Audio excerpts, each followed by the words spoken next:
theater today in the Cohen textbook. So we've finished off talking about early trends in uh, the 1900s, called the 20th century. And so we've got the wars to deal with. In the beginning part of the century, you've got a lot going on. There's the Industrial Revolution, the Scientific Revolution, lots of advances in science and in psychology, and how that affects the people and therefore the artists as well. We can say that the 20th century was an age of violence and upheaval. There are a lot of revolutions going on, even as far as Russia. There was a lot of wars, and so that's definitely going to affect how things play out in the artistic world. Theater responded with a more expansive and fragmented dramaturgy. So you had some rules that were going on, as we've talked about before, a lot of structures, a lot of rules, the way that the government saw theater, the way that the religious, groups controlled the way that theater was done. Not so much in the 20th century. The idea is that, we can do what we need to do to get by and to express ourselves, and that really came forth. So modernism coming to an end, really we're getting into postmodernism, directly and sometimes physically confronting the audiences. There was one group, for example, that would advertise a show, and then they would come out on the stage and then they would say things like, well, we just wanted to see who would show up, and then they would bring the curtain down and that would be the end of it. It was their way of creating what they called anti-art. Because again, rebellion, a slap in the face of government, of the upper classes, a way of rebelling against the social structures that they felt were so oppressive to them. So you can see how this kind of continues even today. There's really no generalizations we can make about theater today, and we can define definite trends, and so we're going to try to do that. So we talk about a theater of postmodern experiment. Recycles or quotes other artistic forms in two primary ways. Self-reflection, work of art that examines itself, kind of like I said, the guys that come out and say, we just wanted to see who would show up, what kind of artists, what kind of art attracts a certain kind of crowd, and that's all that they would care about.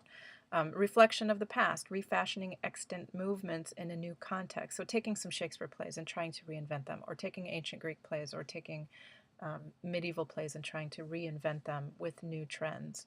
That's a big definition of postmodernism. It's definitely influenced by anti-realism, which was talked about in the previous chapter, but without optimism. So particularly, we're going to talk again about Beckett and Brecht, who were saying, life is futile.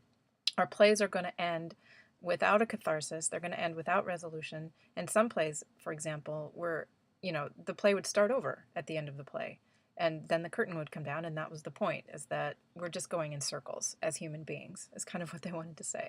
So you can see how this rejects the possibility of meaning and analysis. So it's kind of hard to assign meaning to these plays because there really was no meaning, and that was the point. And we can see how this even affects musical theater even today. One of the most popular musicals being done right now is Urinetown, and this is definitely a musical that comments on itself. It comments on the whole genre of musical theater and what it's for, and it's definitely a callback to Brecht and what he said about confronting the audience and not letting the play resolve and leaving the audience unfulfilled to the point where they will go out into the world and make change. In the case of Urinetown, it's about water rights and oppression of big business. So if you know that play, you know what I'm talking about. Okay. So, oh, my computer's being weird. Sorry. Oh, no. Okay. I skipped ahead. Here we go. A nonlinear theater. Nonlinear time. We've talked about this before. It rejects chronology. Flashbacks, reverse order, sudden shifts in time. We know this today as being very common, particularly in TV and film, but it's starting to seep into the theater now as well. And this may seem really commonplace to us, but until the postmodern time, it really wasn't common. So definitely innovations in chronology have become more commonplace and accepted. Diverse theater is definitely what's going on. New voices apart from traditional white male artists of the past. We're still working on this, but it's getting more and more, hopefully, anyway, more and more popular. Female, critically acclaimed actors, directors, playwrights, and ensembles have risen in prominence. Paula Vogel, Sarah Ruhl, Mary Zimmerman, Anne Bogart are some very, very popular contemporary playwrights right now. And so if you see those names on a play, you know that's going to be good. Racially diverse artists have developed cultural voices and unique contributions to theater as well. So it's opening up a little bit more. Racial diversification in today's theater, we can look at Black theater, Latino theater, and Asian American theater.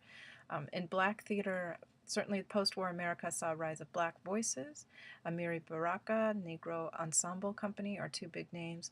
In the 80s, definitely August Wilson is the name of the game, and he did a lot of work here in the Twin Cities where I live at a theater called the Penumbra Theater, and his plays are really amazing. If you ever get a chance to see an August Wilson play done well, it is well worth it.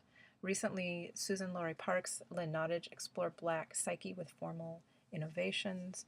The Latino theater, El Teatro Campesino, sorry if I didn't pronounce that right, social activism certainly is a theme here. And it continues on some such ensembles as Culture Clash, and these we wouldn't consider these mainstream, but they're definitely there in the fringes that people are getting more attention to, particularly in the larger cities.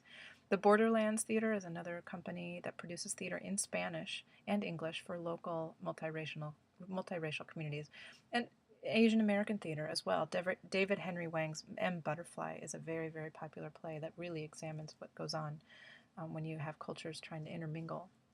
And so, every major city is going to have an outgrowth depending on their own particular diversity. Where I live, for example, there's a large Somali population. I know in Iowa there's a large Sudanese population. And so certainly stories need to be told, and so things are going to crop up.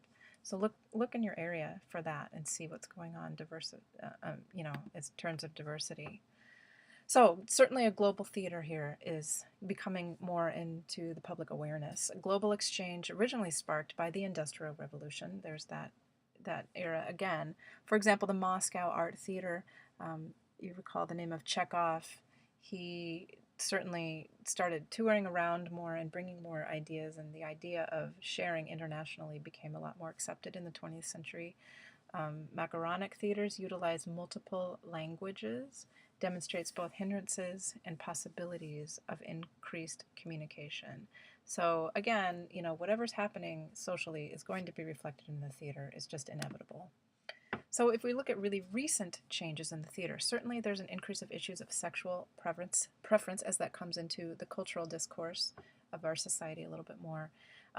Differently abled persons in artistic work. There's a lot of theaters, particularly in Denver, there's one that deals with and uses actors and playwrights who have certain disabilities that are, and they'll do mainstream plays, and they'll also do plays that are written specifically for their group as well. Cross-gender, colorblind casting, which basically means you'll take a play that was written for white characters and cast black characters, or vice versa. So what happens when you do that? It's kind of an interesting way of looking at a script.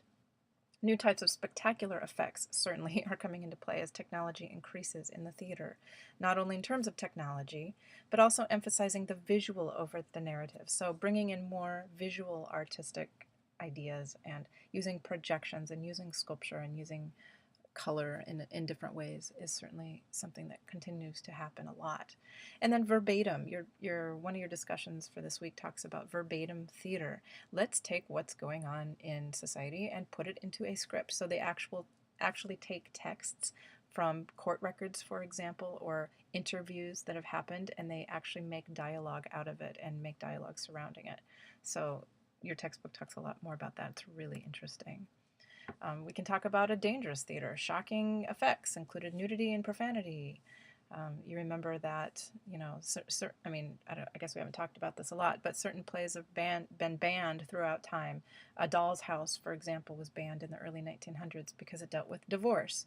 Now that seems really commonplace to us to have a play about divorce, but back in the early 1900s, people didn't want to talk about that. It was very shocking. So every era has its own shock value that it's going to be sensitive to, and artists are certainly going to push up against that. And you may, even in your own lifetime, you probably noticed the difference between when you were a child and what you saw on TV and what you see now, and you can see how the restrictions are constantly being questioned and pushed up against.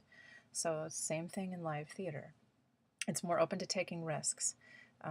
Theater is more accepting of dangerous topics. Plays still generate controversy, absolutely. and sometimes horror. Even Urinetown had a lot of controversy surrounding it, and there might be even school districts. I know a lot of high schools try to perform Urinetown, and sometimes their district won't allow them to just because of the title, when it's really about big government and water title. So it's interesting how people get fired up about things that maybe they shouldn't.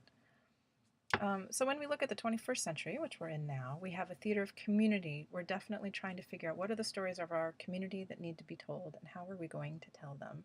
Dance theater and movement art, this is how musical theater began. Why don't we bring that into the theater even more? We're going to merge dance with narrative elements of theater. How can we go back to those tenets of Aristotle and say, bring rhythm and music into our performances? Performance art is a term that's kind of thrown around a lot, particularly since the 80s. Taking visual arts and creating an event around them. Maybe you don't have an Aristotelian structure, but you have an event that happens maybe in the street.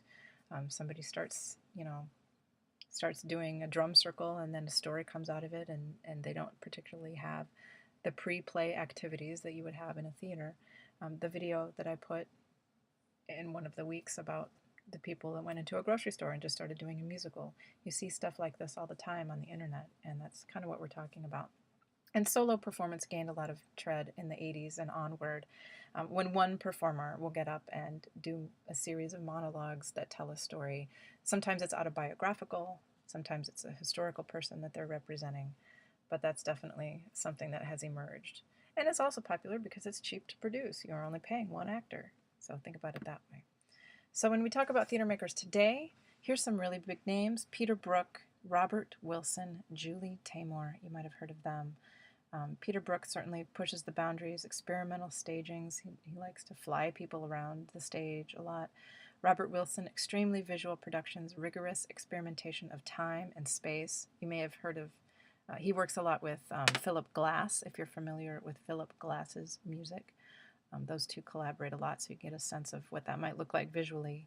Julie Taymor is very popular right now. She's originally started directing the Spider-Man musical, that had a lot of controversy around it because of all the injuries. But she also produced The Lion King, was her big Broadway claim to fame. And that is quite a spectacular production if you get a chance to see it. So when we talk about today's theater, here's where you go to find it. Broadway, off-Broadway, off-Broadway, and regional theaters. So Broadway literally is the Broadway street in Manhattan.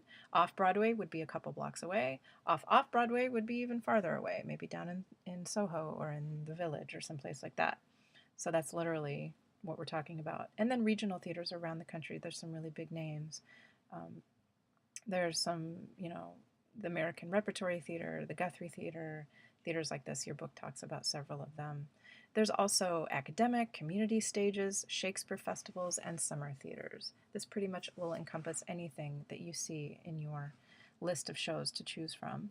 International Theatre of England, France, and Germany has gained prominence, so we're starting to take more of an interest in what's going on overseas, which, hey, how about that? Recently, the most exciting work is actually taking place in Eastern Europe.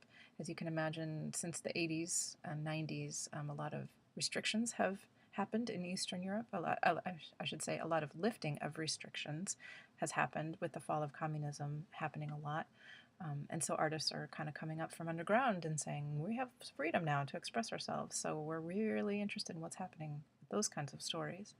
But above all, the most important factor here is that theater today really cannot be characterized. It's always new, and certainly it's going to follow social trends. So I hope that clarifies some points for you. This is the end of this presentation.